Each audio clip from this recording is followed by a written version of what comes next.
नमस्ते। अद्य प्रौढमनोरमायाः हल्सन्धिप्रकरणे षष्ठः पाठः। सेप्टेम्बर् मासस्य षष्ठः दिनाङ्कः। येनाक्षरसमाम्नायमधिगम्य महेश्वरात् कृत्स्नं व्याकरणं प्रोक्तं तस्मै पाणिनये नमः। वाक्यकारं वररुचिं भाष्यकारं पतञ्जलिं पाणिनिं सूत्रकारं च प्रणतोऽस्मि मुनित्रयम्। ध्यायन् परं ब्रह्म स्मारं स्मारं गुरोर्गिरः सिद्धान्तकौमुदी व्याख्यां कुर्मः प्रौढमनोरमा. Yeah, so a couple of people asked for a recap of a few concepts of Halsandhi Prakaranam. So I thought today we will just revise a couple of things from Halsandhi Prakaranam before we move on to Visarga Sandhis. एकं तु ख्यायादेशविषये एकवारं पुनः उच्यतामिति पृष्टम्। पुमः खय्यं परे इति सूत्रमस्ति हल्सन्धिप्रकरणे। अम्परे खयि पुं शब्दस्य रुः स्यात् इति सूत्रार्थः सिद्धान्तकौमुद्याम्। पुंसः संयोगान्तलोपे कृते अवशिष्टभागस्य अनुकरणं। पुंस् इत्यस्ति संयोगान्तस्य लोपः। सुप्रत्यये संयोगान्तस्य लोपः इत्यनेन सकारस्य लोपे अनुस्वारस्य मकारत्वं सम्पद्यते, because it was originally pum. So you have pum, that is what is given in the sutras, pumaha. Khai varne pare, kha pha cha tha tha cha ta ta ka pa varganam prathama dvitiyayohu varnayohu parayohu ampare khai varnananantaram am varnah bhavet. अम् इति पुनः प्रत्याहारः अकारादारभ्य नियमानाम् इति मकारपर्यन्तं तथा सति ऋत्वं भवति। उदाहरणमस्ति पुंस्कोकिलः इति। पुमान् कोकिलः इति समासः। तत्र पुं कोकिलः इति स्थिते ककारः खैवर्णः, तत्परत्वेन ओकारः सः अम् वर्णः। अम्परे खै पुं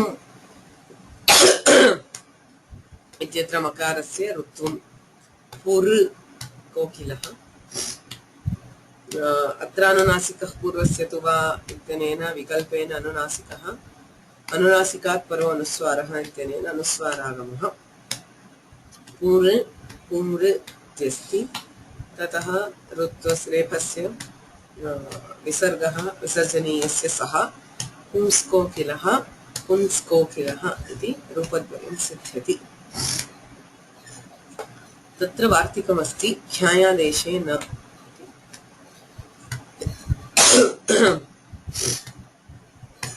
चक्षिणः ख्याय इति सूत्रमस्ति द्वितीयाध्याये चतुर्थपादे। चक्षिङ् इति धातुः चक्षिङ् युक्तायां वाचि चष्टे चक्षाते चक्षते इत्यादीनि रूपाणि सिद्ध्यन्ति। चष्टे इति वदति इत्यर्थे चष्टे, विशिष्य आचष्टे आचक्षते इत्यादीनि रूपाणि प्रसिद्धानि। तत्र अर्धधातुकाधिकारे चक्षिणः ख्याय्, अर्धधातुके प्रत्यये परे चक्ष धातोः ख्याय् इति आदेशः विधीयते।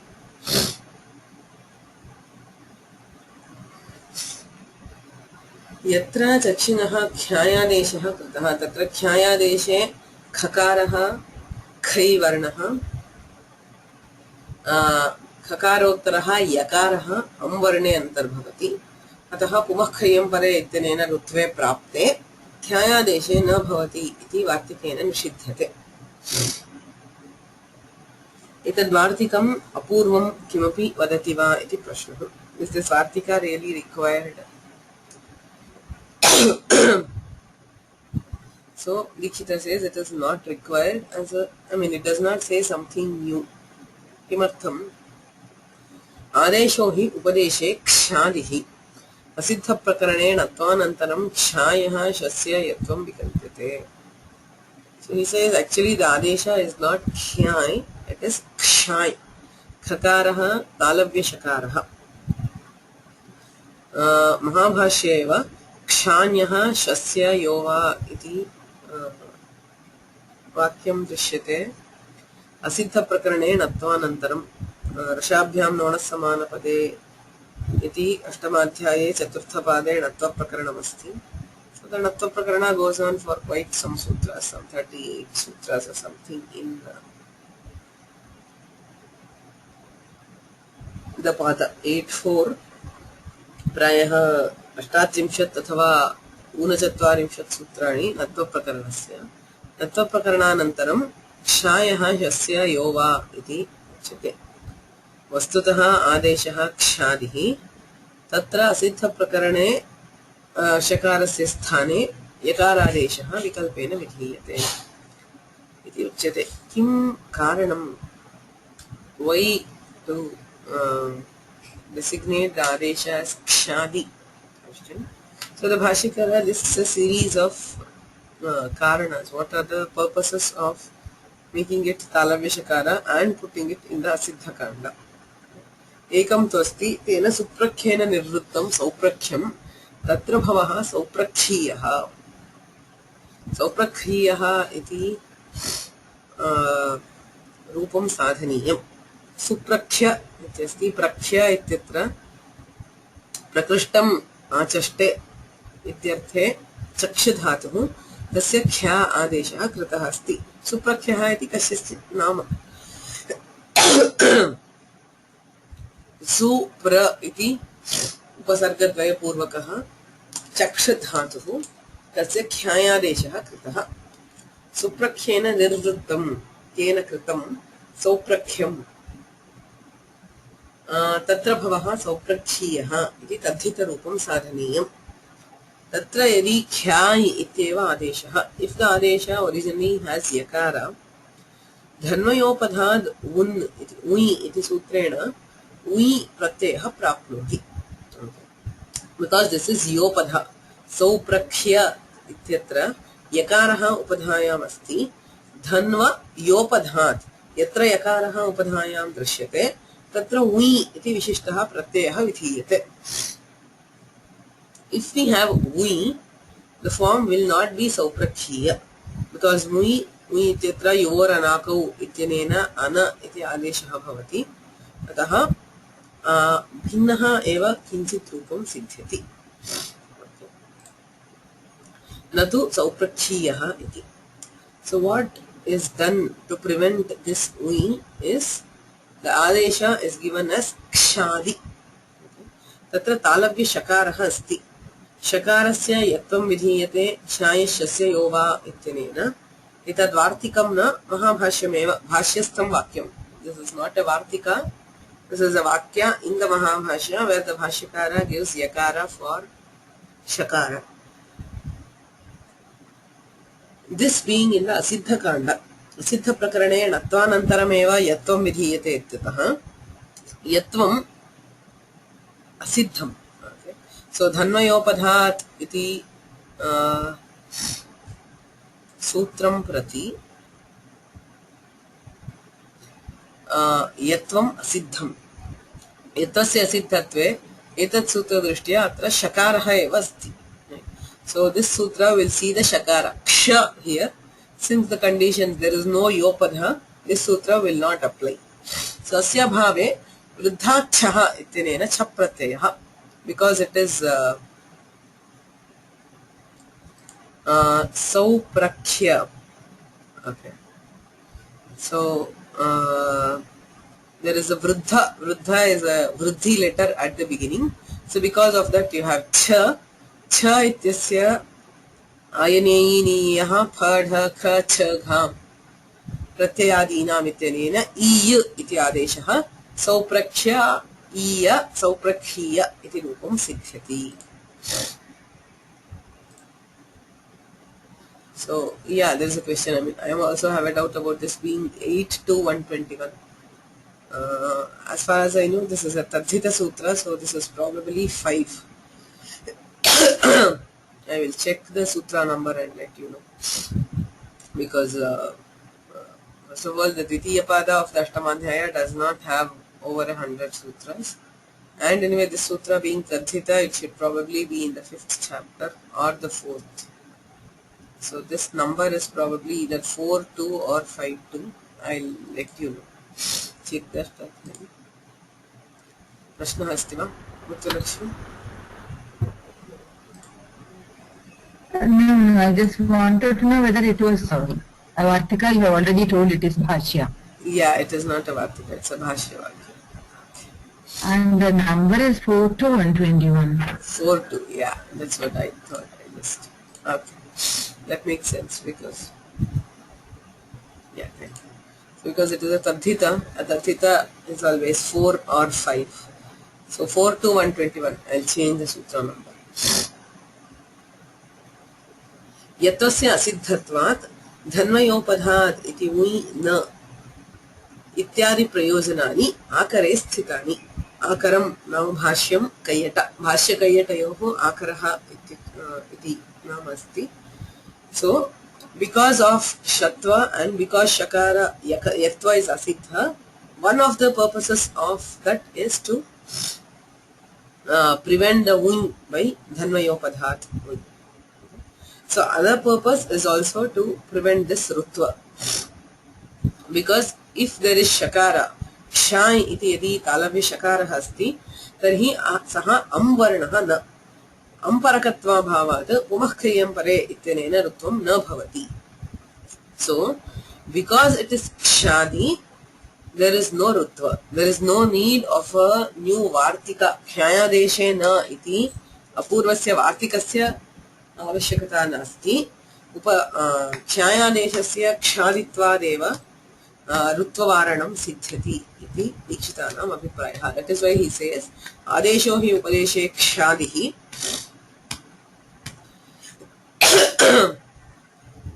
तस्य अन्यान्यपि प्रयोजनानि सन्ति. एवं च यत्वस्य असिद्धतया अम्परत्वाभावात् अम्वर्णः नास्ति इत्यतः एव पुमःख्री इति ऋत्वं न इत्यर्थः. तस्य उदाहरणमस्ति पुंख्यानं. ल्युट् युवोरनाकौ इत्यनेन अन. ल्युट् इति आर्धधातुकप्रत्ययः. आर्धधातुके चक्षिणः क्षाय् इति आदेशः. शकारस्य यत्वे क्ष्यानम् इति रूपं. पुम् इत्यत्र क्षानशब्दे परे ऋत्वं न भवति अम्परकत्वाभावात्. पुंख्यानम् इति चक्षिणः ल्युट् ख्यायादेशः. So that is all about the Vartika. The Vartika is not an apurva Vartika. That is, it does not state something new. It is just recollecting the fact that because the Adesha is Kshadi, we will not have this sutra operating.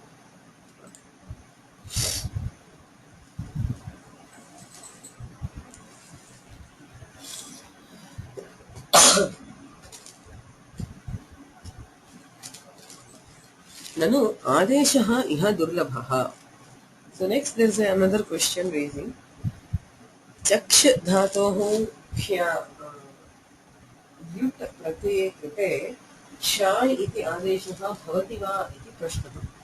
Will we have the kshayadesha at all here is a question.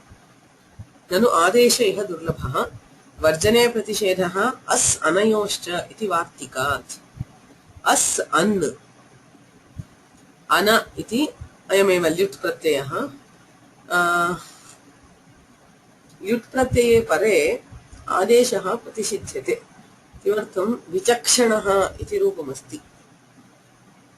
Lyut pratyaye krite vi upasarga purvakat chakshadhatoh lyut pratyaye krite vichakshanaha iti rupam prasiddhamasti. Panditaha ityarthe vichakshana shabdah asti. Tatra ardhadhatukah pratyayah tathapi chakshinaha khyayadeshah na drishyate. There is no adesha. That is why an Vartika says as anayohu. As pratyaye anapratyeye parecha khyayadeshah na bhavati iti vartikamasti. Tarhi katham atra khyayadeshah iti prashnah. So atrapi chakshanaha ityeva rupam syat katham kshyanam adeshah katham bhavati iti prashnah. Tatra uchyate satyam बहुलम तणि अन्न वधक गात्र विचक्षण अजिराद्यर्थम इति वार्तिके बहुलग्रहणात् समाधेयम्. So there are many such cases where we find adeshas being there or being not there in particular places. So there is a general Vartika which says Bahulam Tani. Tani nama samyachandasoho. Samyayam vedecha सर्वे आदेशाः विकल्प्यन्ते. बहुलग्रहणं नाम क्वचित् प्रवृत्तिः क्वचित् अप्रवृत्तिः क्वचित् विभाषः क्वचित् अन्यदेव. अतः संज्ञायां छन्दसि च सर्वे आदेशाः. अर्धधातुकाधिकारे बहूनां धातूनां भिन्नाः आदेशाः विधीयन्ते. अदो जग्धिर्ल्यप्तिकिति, हनो वधः, विणोगा, चक्षिणः ख्याय्, अजेर्वि. So there is a series of adeshas. If you open Ashtadhyayi and look at it, it is a series of dhatva-adeshas. In ardha-dhatukas, or in particular ardha-dhatukas, there are many dhatus which get particular adeshas. Okay. Yatha ad-dhatoho jagdhi iti adeshah kriyate, han-dhatoho vadha-adeshah, in-dhatoho ga, chaksh-dhatoho khyay, ajehevi ityadayah bahavaha adeshah. सर्वेपि आदेशाः विकल्प्यन्ते बहुलग्रहणात् इत्यस्ति. यथा बहुलं तणि अन्न अदधातोः क्तप्रत्यये जग्धादेशः न दृश्यते. अन्नम् इत्येव रूपं जग्धादेशः जग्धि इति आदेशः न कृतः. वधक इत्यस्ति, तत्र हनधातोः वधादेशः कृतः अस्ति विकल्पाभावे निमित्ताभावे अपि.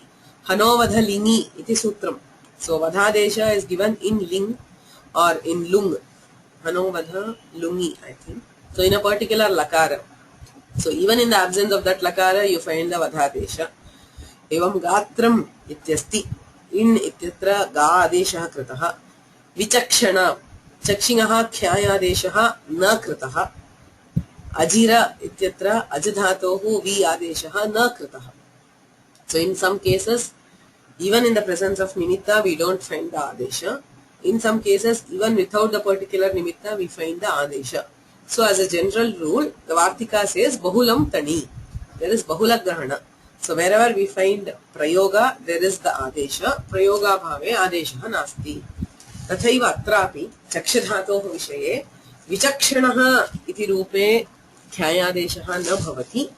Kevalam Khyanam Vi iti upasargaha yatra nasti tatra adeshah bhavati. Nanu adesha iha durlabhaha asanayoscha iti vartikaditi chet satyam bahulam tani iti vartike bahulagrahanat samadheyam. Ataha chakshadhatoh khyayadeshah bhavati adeshe krite rutvam tu na bhavati ityarthah. तथा च ख्यादित्व प्रयोजन गणन वार्तिकम्.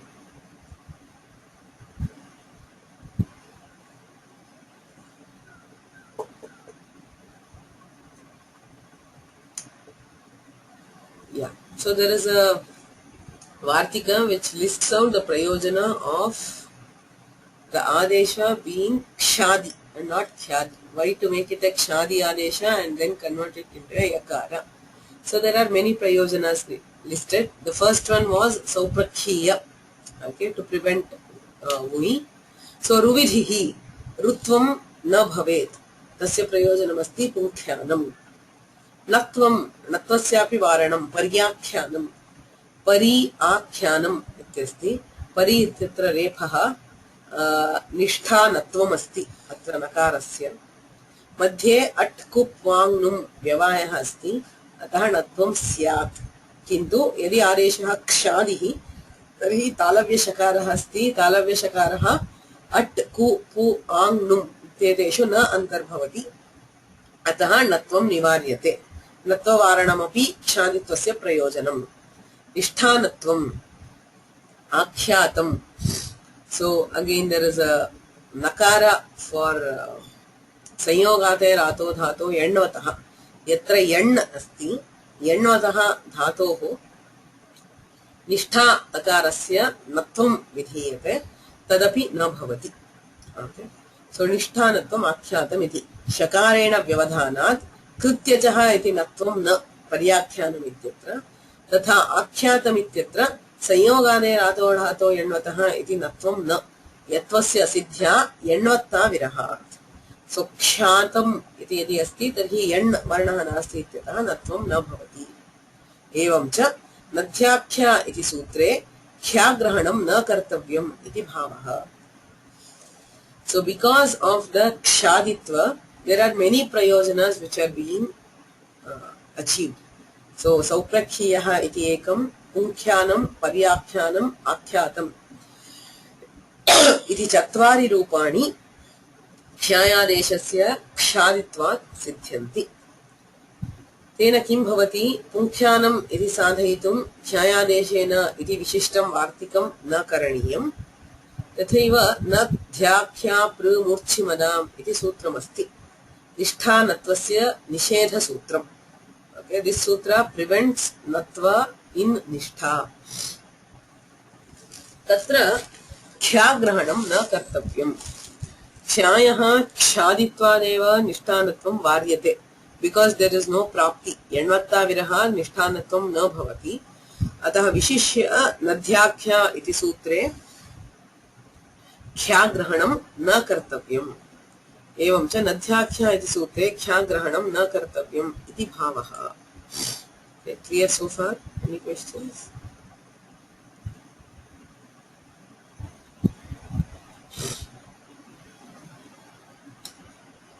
please excuse me just one moment I will be back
So the argument now stands at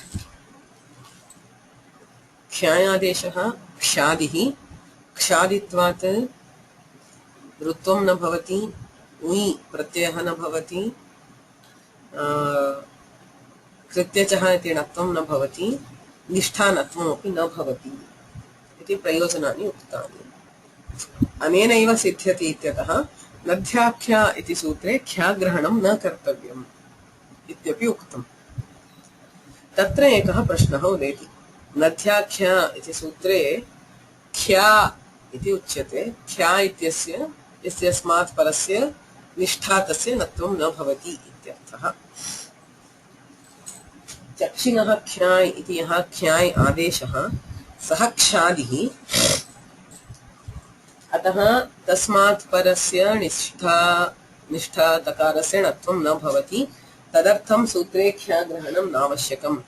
तत्तु सत्यं, किन्तु ख्या प्रकथने इत्येव धातुः अस्ति। सो ख्या चक्षिणः ख्यायादेशः इति एकः, चक्षधातोः ख्यायादेशः। ख्या प्रकथने इति स्वतन्त्रः कश्चन धातुः अस्ति। ख्याति, ख्यातः, ख्यान्ति इत्यादि द्वितीयगणे अस्ति सः धातुः। ख्या धातोः परस्य निष्ठातकारस्य णत्ववारणार्थं सूत्रे ख्याग्रहणम् आवश्यकं किल इति प्रश्नः। ख्यायादेशस्य ख्यादित्वात् तस्मात् परस्य नत्वे वारिते अपि स्वतन्त्रः यः ख्या धातुः तस्मात् परस्य निष्ठातस्य णत्ववारणार्थं सूत्रे ख्याग्रहणम् आवश्यकम् इति एकः आक्षेपः। न च ख्या प्रकथने इत्येतदर्थं तत् नाम सूत्रे ख्याग्रहणं। ख्या प्रकथने इति स्वतन्त्रस्य धातोः विषये निष्ठा तस्य नत्ववारणार्थम् इति यदि उच्यते तदपि न वाच्यं। किमर्थं? तस्य सार्वधातुकमात्रविषयत्वात्। ख्या प्रकथने इति यः स्वतन्त्रः धातुः तस्य सार्वधातुके एव प्रयोगः, आर्धधातुकेषु तस्य प्रयोगः नास्ति। We find such things in a few rare dhatus. There are some dhatus which are used only in sarvadhatukas. Ardhadhatukeshu prayogah na drishyate. So ख्या धातुः तादृशः सार्वधातुक मात्र विषयः। सार्वधातुके एव तस्य प्रयोगः, आर्धधातुके ख्या धातोः स्वतन्त्रस्य प्रयोगः नास्ति। तप्रत्ययः आर्धधातुकः, अतः स्वतन्त्रात् ख्या धातोः निष्ठा प्रत्ययस्य संभवः एव नास्ति, तस्य सार्वधातुक मात्र विषयत्वात्। Since the swatantra dhatu is used only in case of sarvadhatukas, there is no possibility of finding nishtha takara after the independent dhatu. It can be found only after the khyaya adesha, and for that khya grahanam napekshyate. Khya prakathane iti dhatohu sarvadhatuka matra vishayatve kim pramanam? How do we know that the khya dhatu is used only in sarvadhatukas? Atra cha सस्थानत्वं नमः ख्यात्रे इति उत्तरवार्तिकं प्रमाणम्। तत्रैव एकं वार्तिकम् अस्ति, सस्थानत्वं नमः ख्यात्रे। अत्र नाम ख्यायादेशस्य ख्यादित्व प्रयोजने, he has been listing the prayojanas of ख्यादित्व, right? So मुयि प्रत्ययः न भवति, ऋत्वं न भवति, णत्वं न भवति, निष्ठानत्वं न भवति। अग्रिमवार्तिकमस्ति सस्थानत्वं। सस्थानत्वं नाम जिह्वामूलीय, सस्थान इति जिह्वामूलीयस्य प्राचां संज्ञा। जिह्वामूलीयः अपि न भवति। कुत्र? नमः ख्यात्रे इति उदाहरणं दीयते अग्रिमवार्तिके। नमः ख्यात्रे इत्यस्ति। तत्र कुप्वोः कः कौ च इत्यनेन जिह्वामूलीयः भवति वा इति प्रश्नः। यथा रामः खनति इत्यत्र जिह्वामूलीयः भवति, तथा नमः ख्यात्रे इत्यत्र जिह्वामूलीयः भवति वा इति प्रश्ने न भवति। कुतो न भवति? आदेशः ख्यादिः, खकारः खकारोत्तरः शकारः। यदि शकारः अस्ति शर्परे विसर्जनीयः इति सूत्रमस्ति। शर्परे खरि विसर्जनीयस्य विसर्ग एव भवति। यथा क्षौमं, वासः क्षौमम्, यत्र क्षकारः अस्ति क्षमः क्षामः समीरणः। शर्परे kai, when there is a khai varna followed by a shar varna, there is no adesha for the visarga. Visarga will remain as visarga. अत एव क्षमः क्षामः यत्र अग्रे क्षकारः अस्ति तत्र विसर्गः विसर्गत्वेन एव उच्यते न तु जिह्वामूलीयत्वेन। एवम् अत्रापि नमः क्षात्रे आदेशः क्षादिः अतः तत्र शकारः अस्ति शकारः शर्वर्णः शर्परेखै विसर्जनीयस्य विसर्ग एव भवति इति उक्तत्वात् तत्र जिह्वामूलीयः न भवति। एतदपि क्षादित्वस्य प्रयोजनम्। सस्थानत्वं नमः क्षात्रे सस्थान इति जिह्वामूलीयस्य प्राचां संज्ञा स इह न शर्परे विसर्जनीयः इत्यस्य प्रवृत्तेः। एतत् सूत्रदृष्ट्या शर्परे विसर्जनीयः is 8-3 whereas the yatva adesha is given only in 8-4. So yatvasya asiddhatvat अत्र शर्परे विसर्जनीयः इत्येव प्रवर्तते जिह्वामूलीयः न भवति। यदि तु स्वतन्त्रोऽपि धातुः आर्धधातुके इष्येत if the independent kya dhatu were used in ardhadhatuka ख्याता इति अर्धधातुक प्रत्ययः ओके तृच् प्रत्ययः नूल् तृचौ इत्यनेन ख्यातृ इति प्रातिपदिकम्। यदि स्वतन्त्रोऽपि धातुः आर्धधातुके इष्येत तदा जिह्वामूलीयस्य दुर्वारतया if the independent dhatu were used in ardhadhatukas then in khyatru you cannot prevent jihvamuliya because it is an independent dhatu, there is no kshadi. So then there would have been jihvamuliya. Yadi swatantropi dhatuh ardhadhatuke ishyeta tada jihvamuliyasya durvarataya idam vartikam asangatam syat. Because even if you prevent the jihvamuliya in case of the khyayadesha, swatantrasya dhatoh trich pratyayante pare jihvamuliyaha bhavatyeva atah idam vartikam asangatam syat. तेनैव ज्ञायते स्वतन्त्रः धातुः सर्वधातुकमात्रविषयः चक्षिणः ख्यायादेशः अर्धधातुकमात्रविषयः इति। Clear so far? Any questions?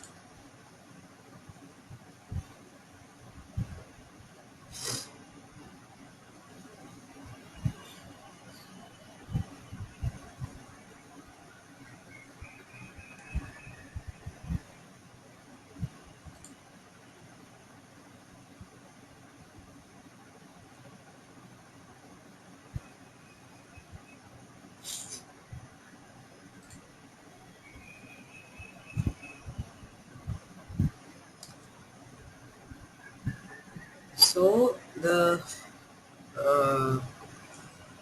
Siddhanta so far is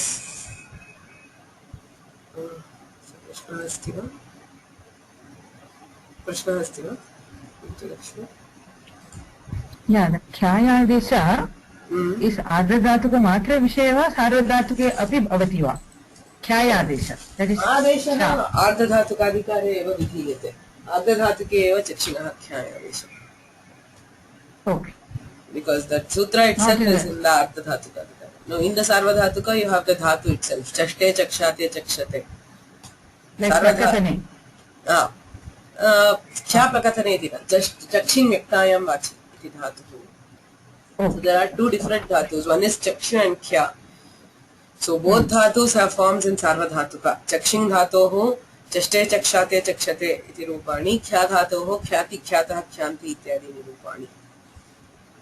आर्धधातुके ख्याधातोः प्रयोगः नास्ति चक्षधातोः ख्याय आदेशः विधीयते.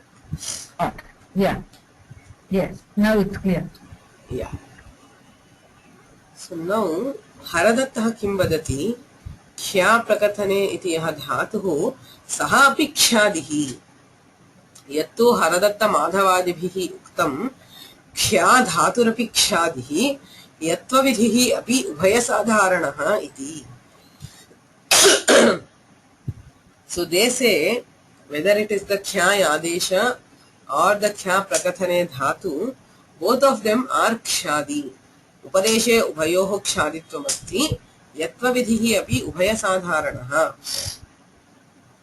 Khyayah shasyayo va iti yatvam yad vidhiyate tadapi ubhayoho bhavati. Swatantrasya dhatorapi bhavati. Adeshasyapi bhavati. इति हरदत्तः माधवः इत्यादयः वदन्ति। तच्चिन्त्यम्. So Dikshita does not feel that is appropriate. Why? Bhashye chakshingah eva upakramat. So first thing, in the Bhashya, the Bhashyakara is speaking only about the chakshing dhatu and not about the kya dhatu.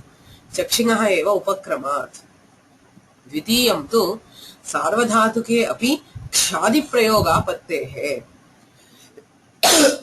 If the dhatu is also kshadi, Shayah Shasya Yatvam Vikalpena Iva Vidhiyate. The Yatva is Vikalpa, which means that there is both Shakara and Yakara which is seen in the form. Okay. Kshaditva Prayogaha Ardhadhatukeshu Eva Drishyate, Sarvadhatuke Na Drishyate. Yati Kya iti Dhatuhu api Kshadihi iti Angikriyata, Tarhi Sarvadhatuke api Kshadi Prayoga Pattehe. So we should see the prayoga of the shakara, which is not seen in sarvadhatuka.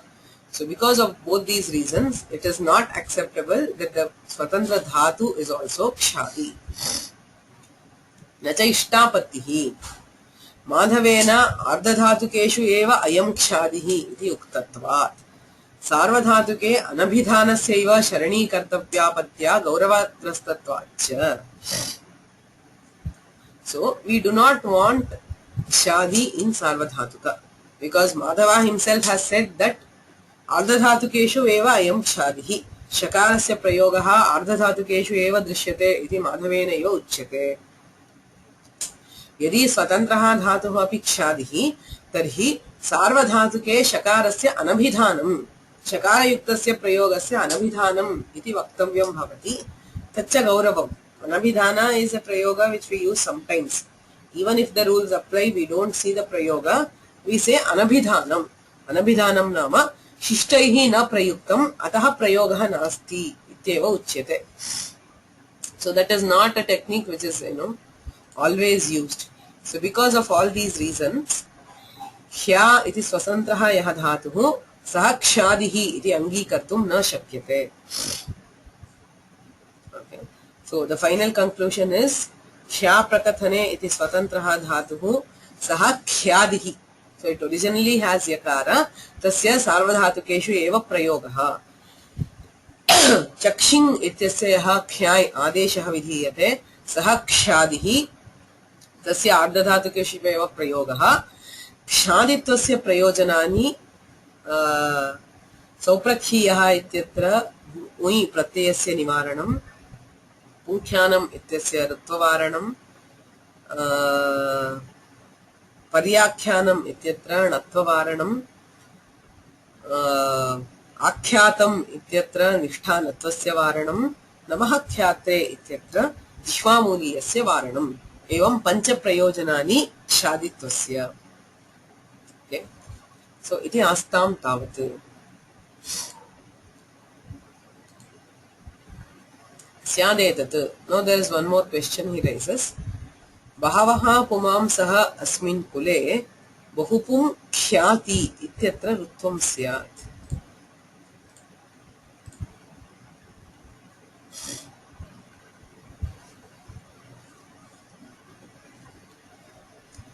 Now, if we accept that the dhatu, swatantraha dhatuhu yadi kshadihi na, if the swatantra dhatu is not accepted to be kshadi, then if followed by the swatantra dhatohu prayoge rutvam bhavati va iti prashnaha. Yatha bahavaha pumamsaha asmin kule bahupum ityasti. Bahupum ityeva pratipadikam. Tasmat khyati. Khyati iti latlakaraha. Latlakaraha sarvadhatukaha. So khyati ityetat swatantrasya khyadhatoh rupam. Okay. So khyati is the khya prakathane dhatu.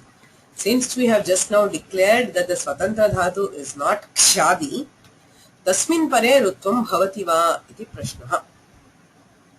Yadi swatantrasya dhatoh kshaditvam na angikriyate, tarhi bahupum khyati ityatra rutvam syat.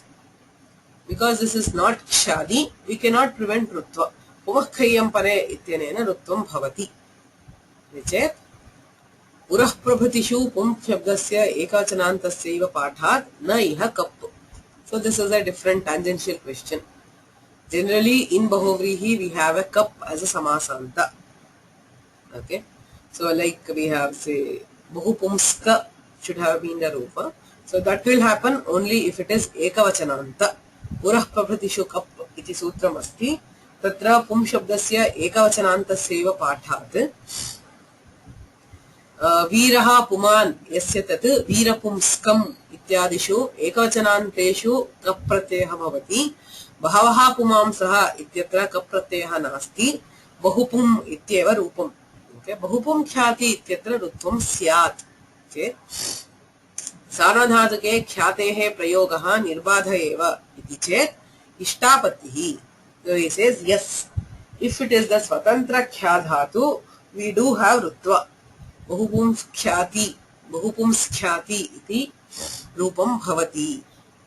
Yatra khyayadeshah tatraiva rutvasya nishedhah tasya kshaditvat. Bahavaha pumansaha asmin kule bahupum khyati ityatra rutvam syad ishtapattihi.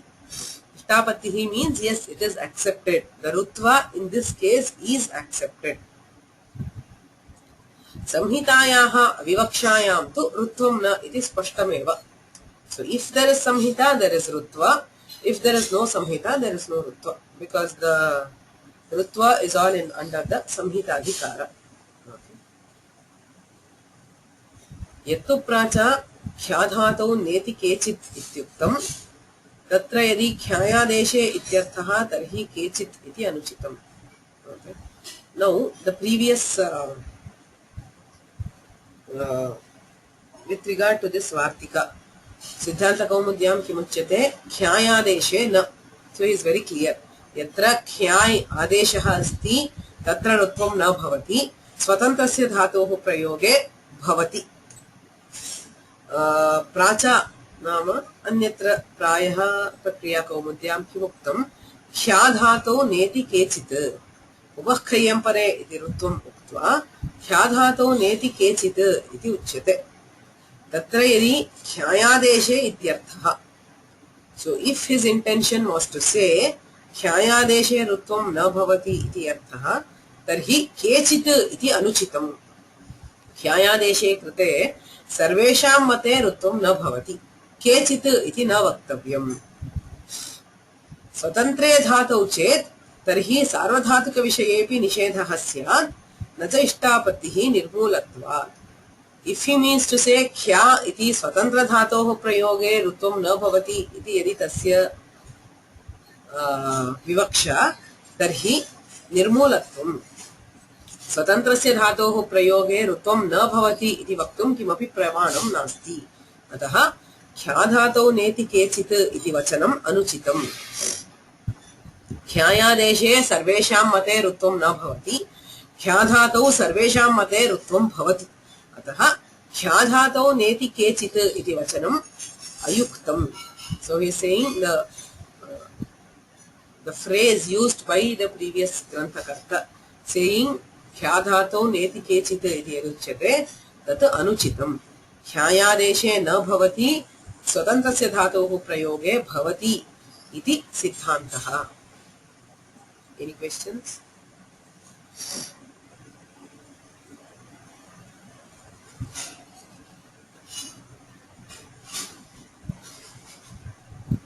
So for this question in the test, what are the different points to be covered?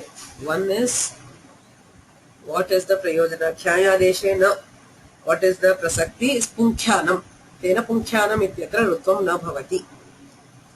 The second question, the kshadi, the thing about the kshakar, the adesha being kshadi. Bhashye kimuchyate tasya kim prayojanam. Kimartham ख्यायादेशः kshadihi ityuchyate tasya kim prayojanam. The third section, differentiation between the khyayadesha and the kya prakathane independent dhatu. What is the difference between the two? And where do we find rutva, where do we don't find rutva? Yeah, these are all the points to be covered for that question. Any questions so far? I mean, with regard to Chaya ratio?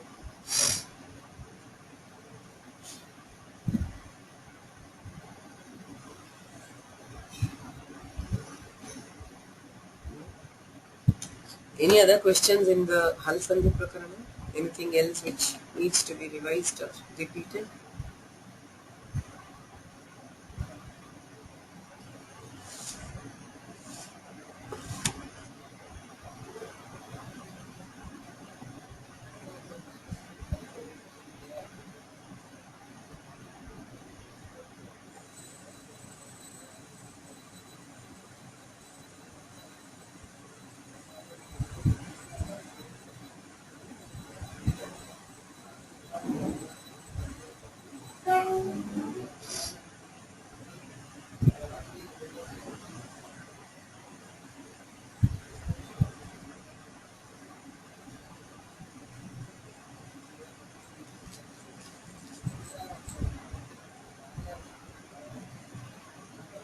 No?